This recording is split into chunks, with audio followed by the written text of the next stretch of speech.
Get this bag with me. Been alone for a minute, that shit been dragging me. Craving your love is heart attacking me. Tryna get in that pussy, baby, that mac and cheese. I cannot show these bitches no sympathy. For these niggas, they Simpson, they hella bitch to me. Always just fortunate, got the remedy. Fuck that bitch in and dip, I got them chips to receive, yeah. Baby, come and have a blast with me. Yo, what's good, YouTube? It's your boy Ace today, back with some more Madden 21 Next Gen content for you guys today. We have the New York Giants, and I'm gonna apologize to you guys. We haven't uploaded in 2 days. I just began classes again for college, and I kind of wanted to get some extra rest in and stuff like that. I had this video edited and ready to go. I just didn't have a commentary over it, so that's on me. I apologize to you guys for that. But let's get right into the video, man. Let's get right back to the grind. Madden 21 Next Gen. If you guys are a big fan of offense, then this is going to be the game for you. We end up putting like 42 points up on this guy's head. So if you guys are looking forward to that, make sure you stick around to the end of the video. I see this guy rage quit and stuff like that. He was just an absolute bot throwing a bunch of Stevies. I think I had like a Stevie in here too, or a couple, but you know, your boy, he's got it on offense, but he ain't got shit on defense, man. I don't know what to tell you guys, bro. Like, I really try with defense, man, sometimes, but some people they just know what they're doing. That's Evan Ingram dropping a ball like usual. Somehow made the Pro Bowl though. So let's get into the video, guys. Now this video is going to be heavily biased because I have to warn you guys, if you are new to the channel, I'm a Philadelphia Eagles fan. So yeah, me and Giants fans don't get along too well. Especially if you guys follow me on Twitter. If you didn't follow me on Twitter yet, make sure you go in the description below and hit that follow button on Twitter. I post mainly about sports and stuff like that, but sometimes talk about COD and other things, you know, happening. So make sure you guys go drop a follow on the Twitter. But one of my more recent tweets is calling out Giants fans, because, you know, sometimes I just sit there and I see some tweets, or, you know, I have a friend that's a Giants fan. I just listen to them talk sometimes, and it gives me headaches, bro.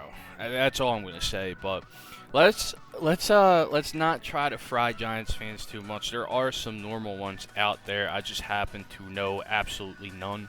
As Evan Ingram with the swerve right there. But let's just talk about the offense and defensive side of the balls for the New York Giants. Let's get into that New York Giants offense, led by Daniel Jones. They are ranked 23rd in the NFL in total offense, and that is directly behind the Philadelphia Eagles, who are tied for 21st in the NFL with some other team. I forget the team's name, but I was looking that up, and I had to pay attention to this, especially when I am arguing with my friend who's a Giants fan, because they like to think that, you know, they're a little better than they really are. I mean, like, the Giants had a 6-10 record this year. That's kind of been average for them for the past couple of years now. I believe that they weren't the worst in the division last year. They were actually, you know, it was the football team. But when you look at it, I mean, the football team had a bigger glow up than this team did in 1 year. Now, the football team went ahead and selected Chase Young with the 2nd overall draft pick. They had some big moves in free agency and stuff like that. But when you look at the Giants, they also made some moves in free agency. It's kind of confusing when Giants fans like to say that they're progressing when in reality they're really not. And a large part has to do with, I believe, you know, Daniel Jones isn't the long-term answer in New York. Now, he could be the answer for right now, as he throws an absolute beauty right there. But, I mean, like, is Daniel Jones really going to be the guy going forward for New York? And that's the biggest question going into the offseason for the offense. And another question for that offense, who is the #1 wide receiver? Now, Darius Slayton, in my opinion, has been proving. Now, I don't know if I could call him a #1, but Darius Slayton is very underrated in the NFL, and I think he has a really good opportunity to be around for a while, whether he's a #2, #3, whatever, you know, whatever fits him the best. You know, he's balling out in New York, and I honestly, he's my favorite receiver on that team. Golden Tate is a crybaby. I hate to say it. He was on my Eagles for I think half of the season or something like that. We got him at the trade deadline. He's just a crybaby, bro. And then like the tweeting about the Eagles and stuff. I mean, Golden Tate, come on, bro. I mean, and then I know Darius Slayton had tweeted something too, and Sterling Shepard and all, but I don't know. We'll talk about what I think personally what the Eagles did to the Giants in a second here, but let's just continue with that offense. 23rd ranked offense, lower than the Eagles on the ranking by one spot. Now, this is a team that didn't have Saquon Barkley. Now, next year, I think they're going to be able to operate a little better than what they were doing this season. Saquon Barkley is an incredible talent, and he's going to help open that offense even more, probably help out Daniel Jones a little more, depending on what they're going to do with the QB position. Joe Judge, however, was a special teams coordinator in New England, and if you guys look at the Giants' schedule this year, almost every single playoff opponent that they faced, they put up single digits, bro. I mean, Joe Judge, I just, like I said, we'll get into that in a second, but I'm not a believer in Joe Judge. I just have to put it out there right now.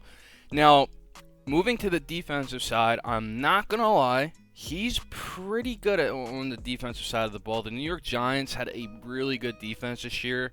It's very underrated. Jabril Peppers is a star in the making. I think a lot of people don't notice him. Then they got Leonard Williams on the line, who they actually ended up trading for not too long ago. And then one more thing to note is, like I said, they were making some moves in free agency. They also went ahead and picked up Logan Ryan and James Bradberry. Logan Ryan was a little more before this season, but Bradberry was an early signing, and I don't know if you guys know about James Bradberry, but he was really good in Carolina as a cornerback, and it translated to New York. Don't know why Carolina let him go in the first place, but that New York Giants defense, it's kind of young. Logan Ryan on the older side a little bit, but that New York Giants defense is young.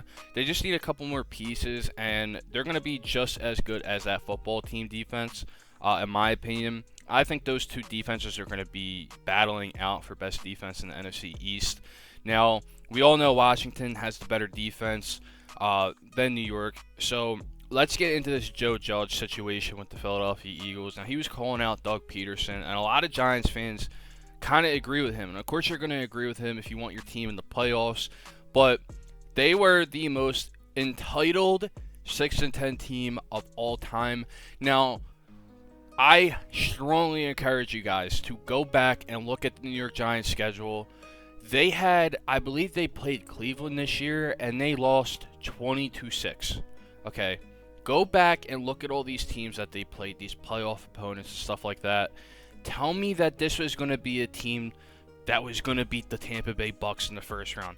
The Bucks just beat the Saints, man, and that is just, I don't understand the logic of Giants fans. I really don't. Now, 6-10, at the same time, if you are, you need an Eagles win to get in the playoffs. But at the same time, I mean, think about it. You're getting a better pick in the draft that might help you out in the future. You never know who's going to be there, especially earlier on in the draft. And at the same time, you're saving yourself from embarrassment on national television against the Tampa Bay Buccaneers. I mean, Tom Brady has been on fire recently with that Bucs offense. And I know he didn't play up to standards against the New Orleans Saints, but the New Orleans Saints defense ranks in the top 3 in the NFL. I mean, I don't care how good the Giants defense is. Tom Brady was going to put on a show, bro. I mean, they really did heat up from the last time they played the Giants, and Giants fans will probably say, we had a better opportunity beating Tampa Bay because we kept the game closer, but the playoffs is a different breed. And I don't care who you are. If you know football, you know what I'm talking about. The playoffs is a different type of game. I mean, we saw the Cleveland Browns almost beat the Chiefs. Granted, Patty Mahomes went out with an injury. Hopefully he's okay. Hopefully he's ready to go, going up against the Buffalo Bills in the AFC Championship. But the Cleveland Browns, who held you to 6 points, almost beat the defending Super Bowl champions. I mean, it's a disgrace, man. I'm so confused, and I just really wonder why Giants fans are so confident being a 6-10 team. It really does blow my mind sometimes. And if you guys agree with me, make sure to leave a like. Comment if you think I'm wrong. Who knows? Maybe I'll reply to your comment. I reply to this Giants fan in my group chat all the time. He's one of my good friends, but at the same time, it gets so annoying sometimes. But you guys know me. I love talking sports with you guys. So make sure to leave a comment down below and subscribe for more Madden 21 Next Gen content here on the channel. Back to the daily upload grind. See you guys in the next one. Peace.